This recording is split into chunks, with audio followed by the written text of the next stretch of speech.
네, 오늘은 허물어질 세상의 실체라는 제목으로 다니엘 4장의 말씀을 함께 살펴보려 합니다.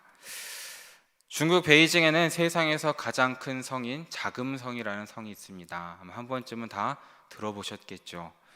이 성은 중국의 명나라와 청나라 황제가 거했던 곳으로 자신들이 세계의 중심이고 세계를 다스리고 있다는 것을 과시하기 위해서 정말 모든 역량을 동원해서 건축한 궁궐이라고 합니다. 자금성에는 방이 몇 개가 있을까요? 네, 이렇게 제가 청소년부 애들한테 질문을 하면 항상 이상한 대답을 하는 친구들이 몇 명 있는데 어르신들이라 잘 대답을 안 해주십니다. 자금성에는 크고 작은 방이 9,999개가 있다고 합니다. 9,999개. 중국 문화에서는 하늘의 옥황상제가 사는 궁궐의 방 개수가 10,000개라고 여겼기 때문에 자신들이 신보다 더 큰 집에는 살 수 없다 해서 9,999개가 있다라고 합니다. 인간이 만들 수 있는 집 가운데 가장 큰 집이고 가장 많은 방을 거느린 집이 바로 자금성이다라는 것입니다. 여기 계신 분들 중에도 자금성을 보고 오신 분이 계실 수도 있지만 눈으로 본다고 해서 전체 규모를 실감하기가 어렵다라는 것이죠. 조금 더 피부에 와닿게 한국에서 가장 큰 궁궐이 다 아시듯이 경복궁입니다. 경복궁에는 그런 방이 몇 개가 있을까요? 감사합니다. 350개가 있다고 합니다. 그러니까 대충만 해도 꽤 많은 30배 정도가 넘는 방이 많다라는 것이죠. 이것으로 미루어 보아도 자금성이 얼마나 큰 성인지 우리가 짐작을 할 수 있습니다. 이 자금성을 지은 황제 그리고 자금성에서 살았던 황제들은 어떤 생각을 했겠습니까? 자신을 위해 만들어진 이 거대한 집안에서 세상을 어떻게 들여다봤겠습니까? 우리도 집 평수가 커지면 뭔가 당당해지는 기분이 듭니다. 그런데 자신의 집이 세상에서 가장 크다고 느껴지면 어떤 느낌이겠습니까? 그 성 안에서 거대한 마당에 수많은 신하가 엎드려서 자신에게 만세 만세 만만세를 외치고 있다면 기분이 어떻겠습니까? 그런 상황을 경험한 적이 없기 때문에 상상하기가 쉽진 않겠지만 정말 좋을 것 같긴 합니다. 황제처럼 살고 싶다라는 욕망이 아마 그 당시 모든 사람의 마음속에는 한 번쯤 자리하지 않았을까 생각이 듭니다. 그런데 이 황제의 집이었던 중국 자금성에는 독특한 점이 하나가 있었습니다. 황제의 침소라고 불리는 그 방이 똑같이 생긴 10평의 방인데 그것이 무려 399개가 있었다라고 합니다. 황제는 늘 한 명이었죠. 한 명이었는데 그 황제가 자는 방이 399개라는 것입니다. 황제는 날마다 다른 방에서 잠들었다라는 겁니다. 늘 암살의 위협에 시달렸기 때문에 어느 방에서 잘지 황제도 몰랐고 황제의 경호원들만 알아서 그날 어디서 자야 될지를 황제를 데리고 가서 그곳에서 재웠다라고 하는 것이죠. 잘 알다시피 황제는 모든 것 위에 군림했던 왕입니다. 왕 중의 왕이기 때문에 황제라고 불렀던 것이죠. 세상에서 가장 큰 집에서 살고 있었고 가장 좋은 것을 누리는 것처럼 보이는 사람이었습니다. 하지만 자기가 원하는 대로 자기가 자고 싶은 곳에서 잘 수가 없었던 사람이다라는 겁니다. 자기가 먹고 싶은 것을 먹을 수도 없었던 사람이었죠. 언제 암살당할지 모르는 생각에 불안해했고 그래서 아무도 모르게 10평 침실에서 잠을 청해야 했던 존재가 바로 황제였다라는 것입니다. 오늘 우리가 읽은 이 다니엘서에 나오는 느부갓네살 왕 역시도 이 당시 모든 것을 다 가진 사람이다라고 전해집니다. 전쟁에도 능했고 권모술수에도 뛰어난 사람이었습니다. 여러 민족을 삼켜서 제국을 이룩해서 정말 강대한 나라를 세운 왕이 느부갓네살 왕이다라는 것이죠. 그래서 엄청난 건축물들도 만들었고 당시 바벨론에 세운 성이 지금의 자금성과도 비슷한 크기였다라고 전해지고 있습니다. 또한 그가 자신의 아내를 위해 만든 공중정원이라는 것은 어떻게 만들었는지 지금도 잘 알 수가 없어서 세계 7대 미스터리 중에 하나로 전해지고 있습니다. 그런데 이 느부갓네살 왕 역시도 좀처럼 잠을 이루지 못하고 있습니다. 다니엘 2장에서도 그랬는데 4장에서도 꿈을 꾸고 그 꿈 때문에 다시 잠을 청하지 못하고 있는 것이 있습니다. 두려워 떨기 때문이죠. 세상의 어느 것도 자신을 지켜주지 못한다라는 그 사실을 은영중에 깨닫고 있었기 때문에 느부갓네살 왕은 잠에 들지 못했다라는 것입니다. 사랑하는 여러분, 자금 성과 바벨론 성은 우리를 지켜줄 수 없음을 기억하시기 바랍니다. 많은 경호원들이 우리를 보호하지 못하는 것입니다. 수많은 의료 장비가, 의료 전문가들이 있을지라도 우리를 모두 살리지는 못하는 것입니다. 즉 우리는 안전하지 않다라는 것이죠. 그래서 우리도 어쩌면 모든 것을 갖고 있는 것 같지만 잠을 이루지 못할 수도 있다라는 것입니다. 다니엘 4장 말씀을 보면 잠을 못 이루는 세상을 만나게 됩니다. 그리고 참된 안식을 주시는 하나님을 소개하는 하나님의 사람 다니엘을 우리에게 말해주고 있습니다.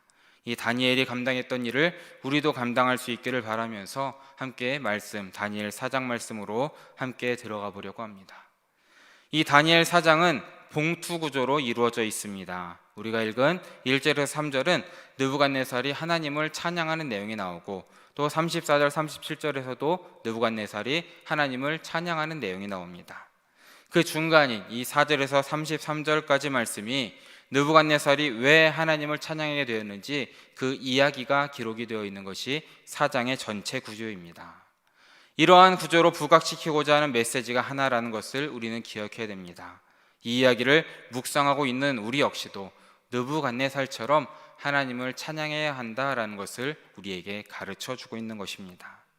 이 4절에서 33절의 이야기는 왕이 꿈을 꾸는 장면으로 시작을 합니다. 왕은 이 꿈이 신적인 꿈이라고 생각을 했고, 그래서 바벨론의 지혜자를 불러서 이 자신의 꿈을 들려준 후에 해석해달라라고 요구를 합니다. 그런데 술사들이 해석을 내놓지 못하자 왕은 다니엘을 불러서 다시금 꿈을 들려줍니다. 하늘까지 이른 거대한 나무와 그 나무가 베이는 이야기를 들은 다니엘은 그 꿈의 의미를 다 해석해서 알려줍니다. 왕이 교만해지면 하늘이 치실 것이다 라는 예언을 하는 것이죠. 하지만 다니엘의 권면을 무겁게 듣지 않은 느부갓네살은 1년 후에 어떤 정신진화를 맞게 됐고 7개월 동안 짐승처럼 살게 되는 것입니다. 이후에 총명을 되찾은 왕이 여호와 하나님을 다시금 찬양함으로써 이 4장의 이야기가 마무리되는 것입니다. 이 이야기가 대체 우리에게 무엇을 말해주고 있는 것이겠습니까? 이 이야기는 우리에게 세상의 실체를 알려주고 있는 것입니다. 우리 먼저 4장 10절에서 12절까지의 말씀을 우리 함께 한 목소리로 읽어보기 원합니다. 함께 읽습니다. 내가 침상에서 나의 머릿속으로 받은 환상이 이러하니라.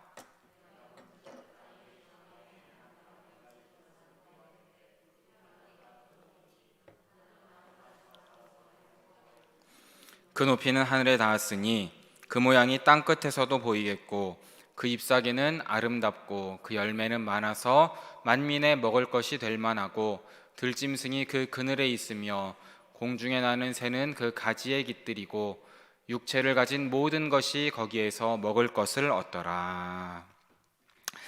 느부갓네살은 꿈속에서 무엇을 봅니까? 한 커다란 나무를 보게 됩니다. 이 나무는 땅의 중앙에 서 있는 것을 보게 됩니다. 근데 나무가 계속 자라더니 하늘에 닿을 만큼 커졌다라고 기록하고 있습니다. 심지어 땅 끝에서도 보일 정도로 높이 자랐다는 것이죠.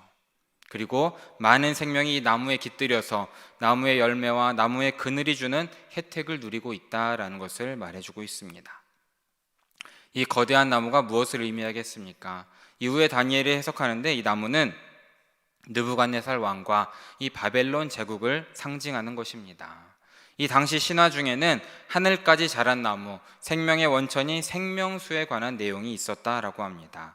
그리고 지금 이 바벨론과 느부갓네살이 이 생명수의 위치에 있었다라는 것을 말해주는 것입니다. 이 세상은 하늘까지 닿은 나무, 모든 것에게 생명을 제공하는 나무를 긍정적으로 바라보게 합니다. 식량 문제, 주거 문제를 다 해결해 주기 때문이죠. 그런데 우리가 보는 성경 말씀은 이 나무를 그런 시선으로 바라보지 않습니다.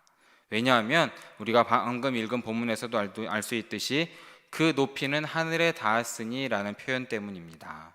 이 표현에서 우리가 바라볼 수 있는 것은 홍수 위에 지었던 이 바벨탑을 쌓는 장면을 우리는 떠올릴 수 있어야 되는 것입니다.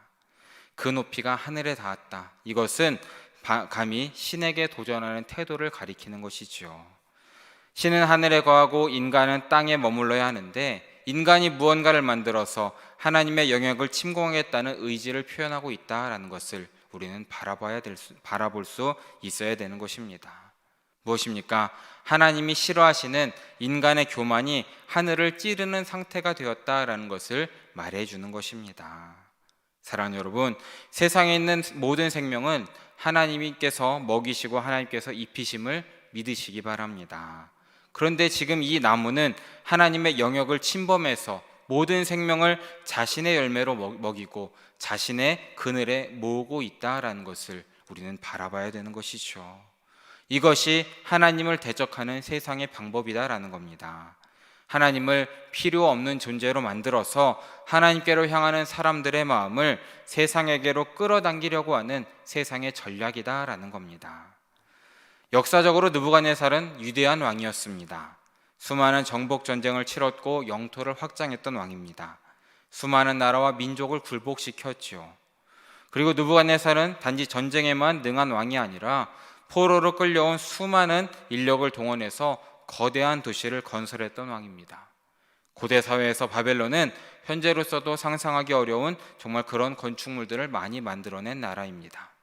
그래서 느부갓네살은 자신의 만든 도시를 바라보면서 이렇게 감탄을 합니다. 30절 말씀을 보면 나 왕이 말하여 이르되 이 큰 바벨론은 내가 능력과 권세로 건설하여 나의 도성으로 삼고 이것으로 내 위엄의 영광을 나타낸 것이 아니냐라고 할 정도로 자신이 지은 것을 보고 감탄하고 있다라는 것입니다. 아주 기세등등한 자부심을 보여주는 것이죠. 그런데 이 느부갓네살이 자신의 성과에 도취되어 있는 순간에 꿈속에서 이제 두 번째 막이 열리게 됩니다. 우리 13절과 14절의 말씀을 함께 읽어보기 원합니다. 함께 읽습니다. 내가 침상에서 머릿속으로 받은 환상 가운데 또 본즉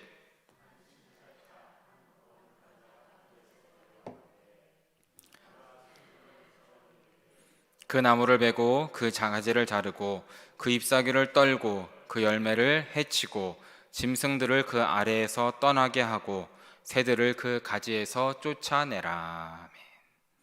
하늘에서 누가 내려옵니까? 한 순찰자, 한 거룩한 자가 내려온다라는 것입니다. 그리고 이 거대한 나무, 하늘까지 닿았고 모든 생명의 양식과 그늘을 제공했던 이 나무를 어떻게 합니까? 베어버렸다라는 것이죠. 이어지는 말씀을 보면 나무는 쓰러지고 밑동만 남습니다. 그런데 이 거룩한 자는 이 밑동까지도 사슬로 묶어버리는 것을 우리는 말씀을 통해 보게 됩니다. 이 거대한 나무는 이렇게 초라하게 결말을 맞이하게 된다라는 겁니다. 하나님께서 이 환상을 보여주신 이유가 바로 여기에 있는 것입니다. 나무는 분명 거대했습니다. 풍요를 상징했고 생명을 약속했습니다. 결코 꺾이는 일이 없을 것만 같이 커다란 나무였습니다. 그런데 하늘의 순찰자, 하늘의 거룩한 자가 내려오는 순간 이 거대한 나무는 생명을 유지할 수가 없었다라는 것이죠. 베이고 묶이는 신세가 되었다라는 것입니다. 세상 앞에서 자신을 뽐내던 이 나무의 커다란 오만함이 다 꺾여버렸다라는 것입니다. 자신의 생명조차도 제대로 지켜낼 수 없는 존재라는 것이 들통나 버렸다라는 것이죠. 이것이 우리가 보고 있는 세상이다라는 것입니다. 지금도 이 세상은 모든 것을 가진 것 같습니다. 인공지능, 로봇, 유전자 기술 등 여러 분야에서 신의 경지에 도달했다라고 세상은 우리를 지금도 유혹하고 있습니다. 그래서 그 세상은 능력으로 우리가 먹는 것, 입는 것, 사는 것을 다 책임져 줄 것이다 라고 장담하고 있습니다. 그래서 그 세상의 그늘에 들어가기만 하면, 그 세상의 힘에 의지하기만 하면 이 땅에서 생명을 보장받고 행복을 누리며 살아갈 수 있을 것처럼 우리를 지금도 유혹하고 있습니다. 하지만 어떻습니까? 하늘의 순찰자가 오시면, 하늘의 거룩한 자가 내려오시면, 그리고 받으신 명령대로 그 모든 것을 치시면 한순간 이 거대한 나무는 쓰러진다라는 것을 믿으시기 바랍니다. 이 나무가 남발한 모든 약속들은 그저 공수표로 다 버림받게 된다라는 것입니다. 자신을 지킬 수 없는 이것은 다른 사람도 지키거나 보호할 수가 없다라는 것이죠. 그러기에 우리는 이 화려하고 강력해 보이는 세상의 뒤편에 있는 이 불안감도 함께 볼 수 있어야 된다라는 것입니다. 화려한 자금성 속 10평짜리 황제의 침실 399개를 바라보면서 불안에 떨며 잠드는 한 사람을 바라볼 수 있어야 한다는 것을 우리는 늘 기억해야 되는 것이죠. 다니엘은 이런 세상 속에서 세상과 함께 살아가는 사람이었습니다. 세상 속에서 살고 있었고 세상을 떠나 산 사람이 아닙니다. 세상과 더불어 산 사람이었다라는 겁니다. 숨거나 피하지 않았던 사람이죠. 세상 한복판에 있었습니다. 하지만 다니엘은 세상에 물들지 않았고 세상의 선을 긋고 살았다라는 것이죠. 세상을 살되 세상과 다른 방법으로 살아갔다라는 것입니다. 그래서 본문을 보면 다니엘에게 세 가지의 특징을 바라볼 수가 있게 됩니다. 가장 먼저 다니엘은 하나님의 백성으로서 자신의 신실함을 드러내고 있는 것을 우리는 말씀을 통해 바라봐야 됩니다. 다니엘이 왕 앞에 섰을 때 느부갓네살 왕은 다니엘을 향해 이렇게 말을 합니다. 우리 9절 말씀을 함께 읽어보기 원합니다. 함께 읽습니다. 박수장 벨드사사라, 내 안에는 거룩한 신들의 영이 있은즉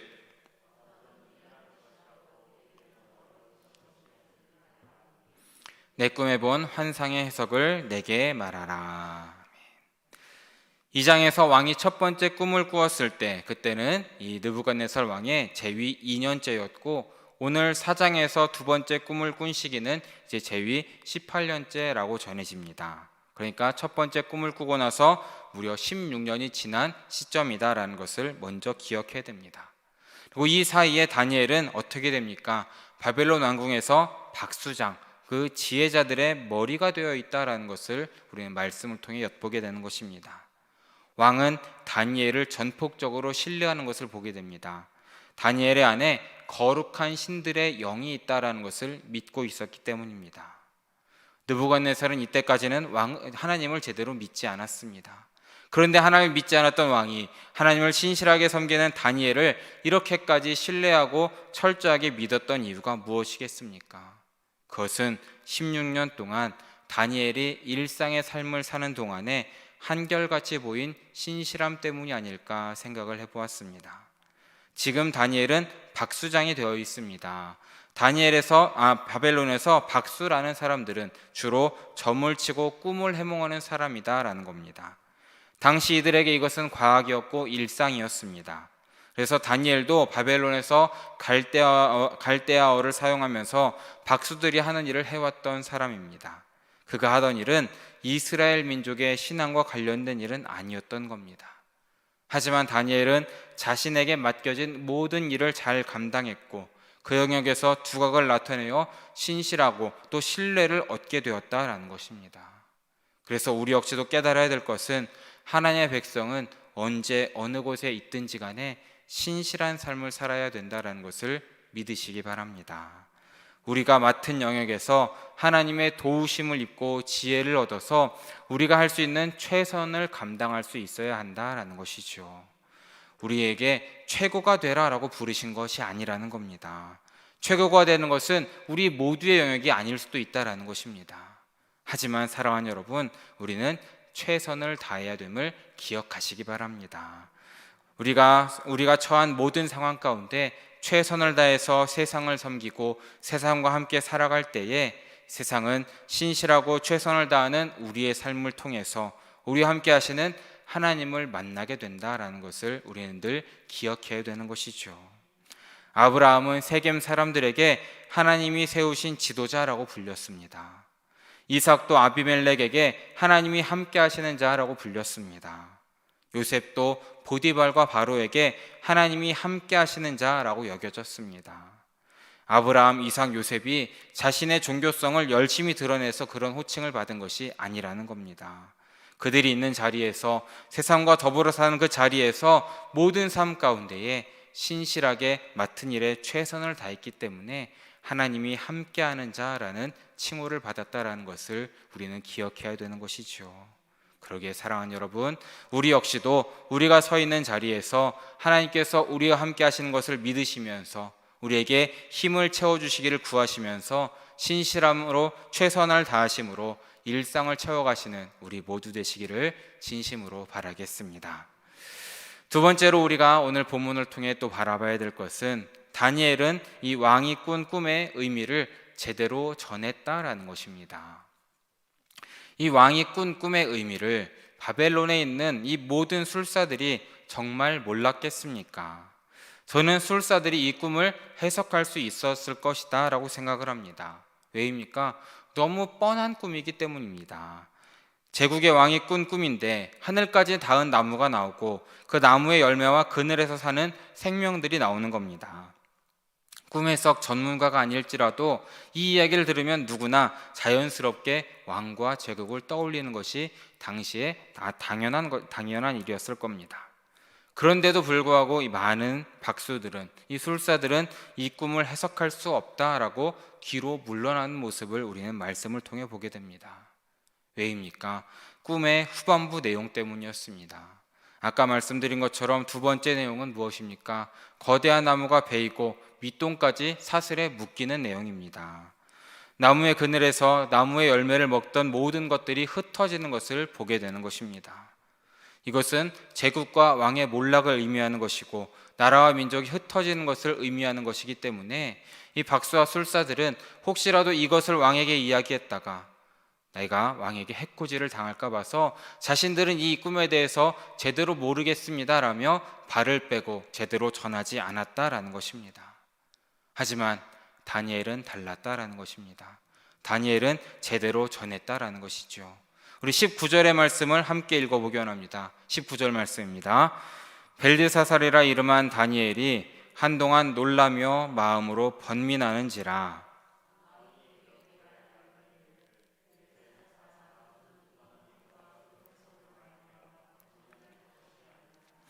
벨드사살이 대답하여 이르되 내 주여 그 꿈은 왕을 미워하는 자에게 응하며 그 해석은 왕의 대적에게 응하기를 원하나이다. 아멘. 다니엘도 19절 초반절을 보면 마음으로 번민할 정도로 두려워했다라는 것을 우리는 보게 됩니다. 왕에게 이 해석을 말하는 순간 어떤 일이 일어날지 다니엘도 잘 몰랐기 때문입니다. 내용은 분명 왕의 나라와 왕이 어떻게 될지, 결과적으로 망하게 될지에 대한 이야기이기 때문에 함부로 말하기가 어려웠다라는 것이죠. 하지만 다니엘은 어떻습니까? 자신의 두려움에 머물러 있지 않았습니다. 왕에게 그 꿈의 의미를 정확히 다 설명해 줍니다. 다니엘은 왜 다른 박수들처럼 술사들처럼 행동하지 않았겠습니까? 지금 말하기를 두려워했음에도 불구하고 모든 위험을 감수하면서까지 이 진실을 말해야 됐겠습니까? 다니엘이 생각하길 이 느부갓네살이 꾼 꿈은 그냥 꿈이 아니라 하나님께서 느부갓네살에게 주시는 계시, 즉 말씀이다라는 것을 깨달았기 때문에 다니엘은 그대로 전했던 것입니다. 다니엘은 꿈을 해석하는 사람이었습니다. 하나님이 다니엘에게 꿈을 해석하는 은사를 주셨던 것이죠. 다시 말하면 하나님이 꿈으로 말씀하신, 하나님이 말씀하신 내용을 풀어 전하는 것이 다니엘의 사명이었다라는 것입니다. 오늘날 설교자의 역할과 같다라는 것을 우리는 바라볼 수 있어야 되는 것이죠. 설교자가 해야 할 가장 중요한 일은 하나님이 주신 말씀을 그대로 전할 수 있어야 된다라는 것입니다. 이것은 비단 설교자에게 뿐만 아니라 우리 역시도 우리에게 혹시라도 하나님의 말씀이 주어졌을 때 그대로 전할 수 있어야 된다라는 것입니다. 말씀을 듣는 사람들의 반응이 중요한 것이 아니라 그 말씀을 내가 잘 전할 수 있느냐 그렇지 않느냐도 중요한 것이 아니라 하나님이 말씀하신 내용 그대로를, 우리에게 보여주신 내용 그대로를 잘 전할 수 있어야 한다라는 것입니다. 하나님이 내게 말씀하셨다면, 지금 내게 마음을 주셨다면, 지금 우리에게 보여주셨다면 우리는 그 말씀에, 그 마음에 반응할 수 있어야 된다라는 것을 믿으시기 바랍니다. 이것저것 재고 내가 가능할 때, 내가 관찬할 때만 전하는 것이 아니라는 것이죠.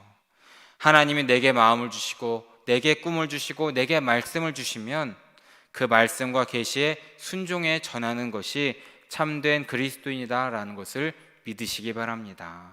그러기에 우리의 입술과 우리의 삶으로 우리에게 주신 하나님의 말씀의 해석을 전하시고 나누시는 우리 영예의 성도님들 모두 되시기를 진심으로 바라겠습니다. 27절의 말씀도 함께 보견합니다. 27절의 말씀입니다. 그런즉 왕이여 내가 아뢰는 것을 받으시고 공의를 행함으로 죄를 사하고 가난한 자를 긍휼히 여김으로 죄악을 사하소서. 그리하시면 왕의 평안함이 혹시 장구하리이다 하니라. 아멘. 다니엘은 이렇게 자신의 꿈의 이야기를 다 나눠주면서 단순히 미래에 일어날 일을 예측하는 것으로 끝나지 않습니다. 다니엘은 이어서 왕에게 조언까지 하는 것을 우리는 보게 됩니다.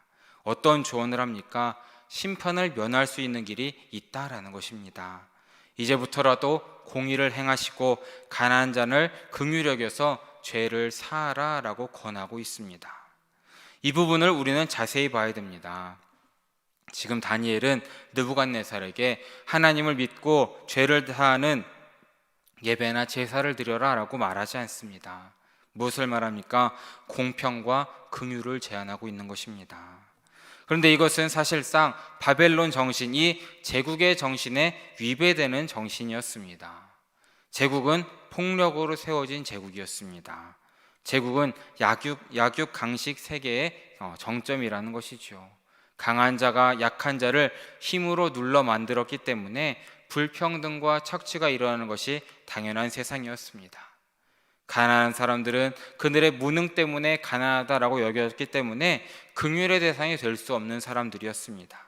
바벨론 제국은 이런 정신으로 폭력으로 세워졌고 그렇게 유지되고 있었던 나라라는 것입니다. 그런데 다니엘은 이 제국의 정신에 도전하고 있는 것입니다. 다니엘이 무엇을 말합니까? 공평과 긍휼을 말하고 있는 것입니다. 그리고 이것은 무엇입니까? 바로 하나님 나라가 품어야 되는 정신이다라는 것입니다. 하나님께서는 이미 구약의 율법들을 통해서 이 내용들을 가르쳐 주셨습니다. 구약의 선지자들은 이스라엘이 망할 때까지 끊임없이 이 공평과 긍휼을 회복해야 한다라고 선포했던 것입니다. 세상 왕의 논리나 제국의 논리가 아닌 하나님 나라의 논리와 법인 공평과 긍휼을 행해야 된다라는 것을 우리에게 끊임없이 가르쳐주고 있습니다. 사랑하는 여러분, 우리 역시도 세상의 변화를 위해서 노력해야 되는 것입니다. 단지 기도하는 것을 넘어서 정말로 세상에 하나님 나라의 가치가 구현되기를 노력할 수 있어야 된다라는 것입니다. 인간 삶의 모든 영역이 하나님을 찬양할 수 있도록 우리가 먼저 발벗고 나설 수 있어야 된다라는 것이죠. 물론 그렇게 될 수 있을지 없을지 우리는 잘 모릅니다. 성경 역시도 그것이 어려울 것이다 라고 우리에게 말해주고 있습니다. 그럼에도 불구하고 하나님께서 우리에게 원하시는 바가 그것이기 때문에 우리는 오늘도 세상을 움직이는 가치가 하나님 나라의 가치로 변화되도록 공평과 긍휼을 위해서 애쓰고 수고할 수 있어야 된다라는 것입니다. 다니엘은 지금 제국의 왕 느부갓네살에게 하나님 나라의 가치를 지키며 살도록 권면하고 있다라는 것입니다. 물론 그 제안은 제대로 받아들여지지 않았습니다. 느부갓네살은 회개하지 않았고 바벨론도 돌이키지 않았습니다. 그래서 그들은 그들 앞에 놓여있는 심판을 당할 수밖에 없었다라는 겁니다. 하지만 믿는 우리들은, 하나님을 믿고 따르는 우리들은 오늘 하나님 나라의 법을 세상 가운데 살아내시고 그 정신, 공평과 긍휼을 세상에 전해야 된다는 것을 믿으시면서 온전히 하나님 나라의 법을 세상 가운데 전하시는 우리 사랑하는 영일의 성도님들 모두 되시기를 진심으로 바라겠습니다. 오늘 말씀을 통해 마지막으로 살펴봐야 하는 내용은 이 이야기 전체가, 사장 내용 전체가 보여주는 하나님에 관한 진리라는 것입니다. 오늘날에는 문서를 작성할 때에 중요한 내용을 강조할 수 있는 기법과 방식이 많이 발달했습니다. 저도 설교를 준비하다 보면 중요한 부분은 밑줄을 치거나 두꺼운 글씨로 만들거나 아니면 글씨의 폰트나 색깔을 다르게 강조하는 것을 저도 하고 있습니다. 그런데 이 고대 문서에서 이런 특정 내용을 강조하기란 쉽지 않았던 것이죠. 그래서 가장 많이 사용하는 방법이 담임 목사님께서 또 몇 번 말씀하셨지만 반복이라는 것입니다. 4장 전체의 주제는 17절, 25절, 32절에서 반복되는 한 문장에 나타나 있습니다. 우리 함께 한 목소리로 읽어보기 원합니다. 함께 읽습니다. 지극히 높으신 이가 사람의 나라를 다스리시며. 아멘. 이것이 하나님에 관한 진리라는 것입니다. 지극히 높으시니 하나님께서 이 세상을 다스리고 계심을 믿으시기 바랍니다. 그리고 하나님께서는 하나님의 뜻대로 이 세상을 주시기도 하시고 빼앗기도 하신다라는 것입니다. 하나님께서는 한 번도 이 보좌에서 내려오신 적이 없습니다. 느부갓네살 역시도 긴 고통의 시간을 지난 후에 이 진리를 깨닫게 됩니다. 그래서 이 깨달음을 고백하는 내용이 우리가 읽은 4장 1절에서 3절의 찬양이다라는 것입니다. 마지막으로 1절에서 3절 말씀을 함께 한 목소리로 읽어보기 원합니다. 함께 읽습니다. 느부갓네살 왕은 천하에 거주하는 모든 백성들과 나라들과 각 언어를 말하는 자들에게 조서를 내리노라. 원하노니 너에게 큰 평강이 있을지어다. 지극히 높으신 하나님이 내게 행하신 이적과 놀라운 일을 내가 알게 하기를 즐겨하노라. 참으로 크도다 그의 이적이요 그의 놀라운 일이요 그의 나라는 영원한 나라요 그의 통치는 대대에 이르리로다. 아멘.